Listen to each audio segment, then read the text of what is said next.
Hi గారు, welcome to our channel. ప్రస్తుతం మనతో పాటు దాము బాలాజీ గారు సీనియర్ జర్నలిస్ట్ ఉన్నారు. వారితో ఒకసారి మాట్లాడదాం. సో నమస్కారం సార్. సార్, చంద్రబాబు నాయుడు గారి పైన ఆయన టీడీపీ ఎమ్మెల్యేలే తిరుగుబాటు చేస్తున్నారని వార్తలు వినిపిస్తున్నాయి సార్. మరి ఎందుకు తిరుగుబాటు చేస్తున్నారు? ఎవరు చేస్తున్నారు? మామూలుగా ఈ మధ్య కాలంలో చంద్రబాబు నాయుడు గారు కూడా తన ఎమ్మెల్యేల పైన హెచ్చరించడం చూస్తూ ఉన్నాం.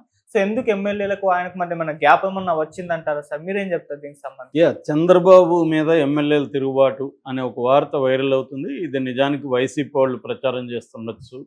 అయితే చంద్రబాబు పట్ల ఎమ్మెల్యేలు అసంతృప్తిగా ఉండడం, ఎమ్మెల్యేల పట్ల చంద్రబాబు అసంతృప్తిగా ఉండడం అనేది ఈ మధ్యకాలంలో మనం చూస్తున్నాం. సో దీంట్లో ముందుగా మనం చెప్పుకోవాలంటే ఎమ్మెల్యేల వైపు నుంచి ఆలోచిస్తే ఎమ్మెల్యేలు ఎందుకు చంద్రబాబు పట్ల అసంతృప్తిగా ఉన్నారు? ముఖ్యంగా మొన్న ధూళిపాల నరేంద్ర పొన్నూరు ఎమ్మెల్యే, తర్వాత చిలకలూరిపేట ఎమ్మెల్యే పత్తిపాటి పుల్లారావు, వీళ్ళిద్దరూ వైసీపీ నాయకుల అరాచకాల్ని, గతంలో జరిగిన ఇవన్నీ కూడా అసెంబ్లీలో చాలా విస్తృతంగా ప్రస్తావించారు. అట్లాగే ఇతర ఎమ్మెల్యేలు కూడా వైసీపీ పాలనలో జరిగిన అరాచకాల గురించి డీటెయిల్గా అసెంబ్లీలో ప్రస్తావిస్తున్నారు.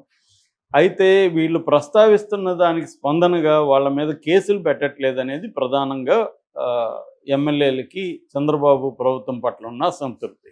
అంటే గతంలో వైసీపీ అరాచకాలు జరిగాయి, అనేక చోట్ల అక్రమాలు దారుణంగా జరిగాయి, అయినా కూడా వాళ్ళ మీద కేసులు పెట్టలేదు. మొన్న కూడా అఖిలప్రియ వీళ్ళందరూ కూడా రోజా మీద గట్టిగానే మాట్లాడారు.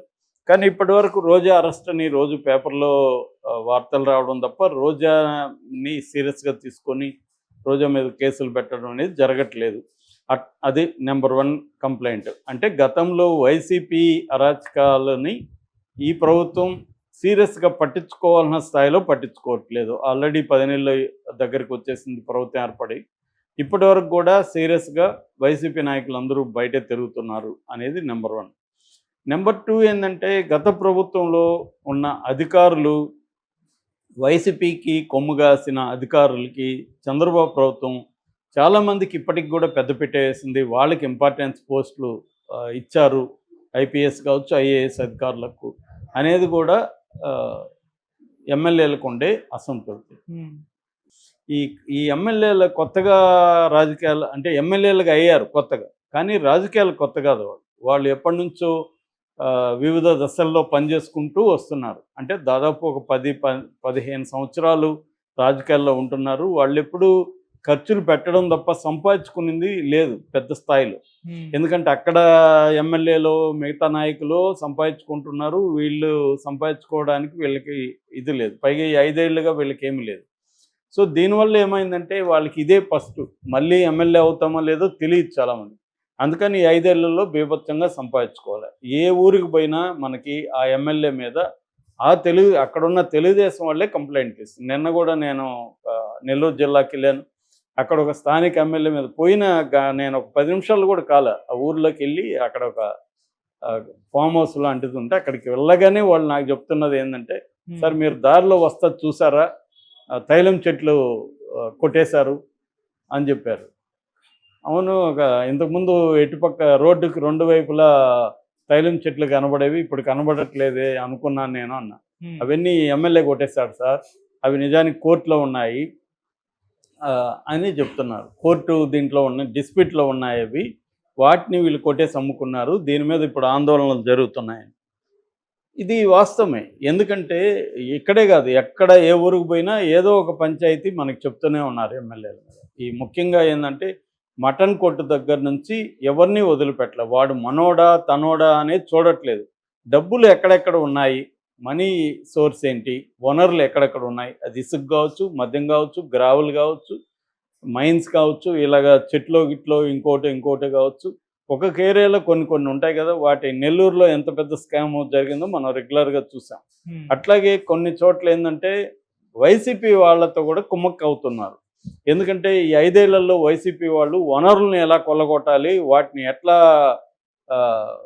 ట్రాన్స్పోర్ట్ చేయాలి, ఎట్లా దాన్ని డిస్పోజ్ చేయాలి, ఇవన్నీ వాళ్ళకి కొట్టిన పిండి.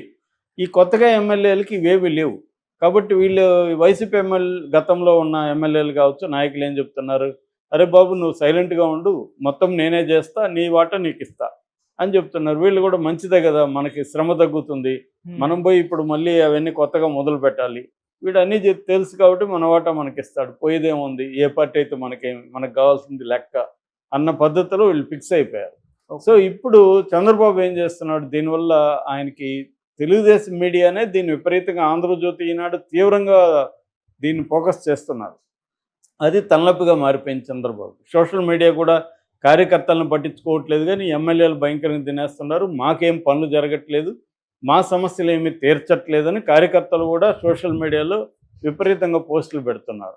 ఈ ఎలీట్ వర్గం, జర్నలిస్టులు, వీళ్ళందరూ కూడా ఎమ్మెల్యేలు ఇంత దారుణంగా ఉంటే మళ్ళీ ఎలా గెలుస్తారు, అందుకే చంద్రబాబుకి సపోర్ట్ చేయకూడదు, చంద్రబాబు చేస్తే ఇదే పరిస్థితి, జగన్ అరాచకత్వం నుంచి చంద్రబాబుకు సపోర్ట్ చేస్తే వీళ్ళు ఇంకా ఎక్కువ అరాచకం ఉంటే ఎలాగా అన్నది విమర్శలు వస్తున్నాయి. దీని నుంచి చంద్రబాబు కూడా ఎమ్మెల్యేలను టార్గెట్ చేసి వాళ్ళ లిస్టు తెప్పించి ఎక్కడెక్కడ ఎవడెవడు ఎక్స్ట్రా చేస్తున్నారు వాళ్ళందరికీ సీరియస్ వార్నింగ్లు ఇస్తున్నాడు. దీనివల్ల మళ్ళీ చంద్రబాబు మీద వ్యతిరేకత, ఎందుకంటే పార్టీ ఫండ్ అనో ఇంకోటనో లోకేష్ డబ్బులు వసూలు చేశాడని ఒక ఆరోపణ ఉంది. ఇది గతంలో ఎన్నికల్లో నిలబడినప్పుడు ఎమ్మెల్యేలు. సో వాళ్ళకు 30 నుంచి 40 కోట్లు ఇక్కడికి పంపించి వాళ్ళకు 100 కోట్లు ఖర్చు పెట్టుకున్నారు. సో 100 నుంచి 150 కోట్లు ఒక్కొక్క ఎమ్మెల్యే ఖర్చు పెట్టాడు.